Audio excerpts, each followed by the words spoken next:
તો આ તરફ ગુજરાતની દરિયાઈ સીમા પર મોટી હલચલ કે જ્યાં દમણના દરિયામાંથી એક બોટને ઝડપી પાડી છે અને હેલિકોપ્ટર મારફતે શંકાસ્પદ બોટને આંતરી લીધી। ફિશિંગ બોટ હોવાની માહિતી સામે આવી અને બોટમાં સવાર કેટલાક લોકોને રાઉન્ડ અપ કરી અને બહાર કાઢ્યા છે। કોસ્ટ ગાર્ડે બોટ અંગે વધુ તપાસ હાથ ધરી તો બોટમાં રહેલા લોકો કોણ છે તે અંગે હજુ કોઈ સ્પષ્ટતા નથી અને જાફરાબાદ દરિયામાં 22 નોટિકલ માઇલ દૂર એક અજાણી બોટ પહોંચી હતી અને માછીમારોએ રોકવાનો પ્રયાસ કર્યો પરંતુ બોટ લઈ અને ફરાર થઈ ગયા હતા લોકો।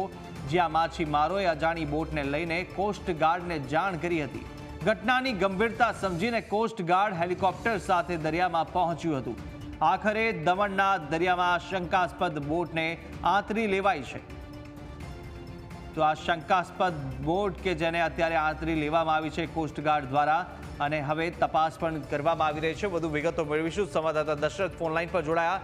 દશરથ, જે રીતે દરિયાઈ સીમાની અંદરથી આ એક બોટ ઝડપી લેવામાં આવી, શંકાસ્પદ બોટ કેવી રીતે આને આંતરી લેવામાં આવી છે અને શું વધુ વિગતો પ્રાપ્ત થઈ રહી છે?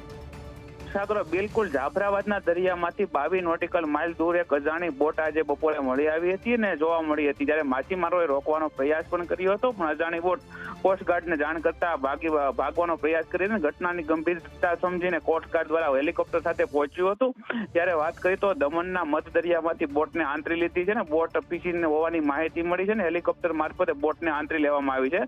કેટલાક બોટમાં સવાર લોકોને રાઉન્ડ અપ કરી બહાર કાઢી લેવાયા છે। ત્યારે કોસ્ટગાર્ડ દ્વારા બોટ અંગે તપાસ ધરવામાં આવી છે તેમજ બોટમાં રહેલા લોકો કોણ છે આ અંગે હજુ સુધી કોઈ એજન્સી દ્વારા સ્પષ્ટ કરવામાં નથી આવ્યું ને દમણના દરિયાઈ માર્ગ પરથી શંકાસ્પદ બોટ સુધી ઇન્ડિયન કોસ્ટગાર્ડ પહોંચી ચૂક્યું છે અને વધુ તપાસ હાથ ધરી છે। દશરથ, માહિતી સાથે જોડાવા બદલ આપનો આભાર।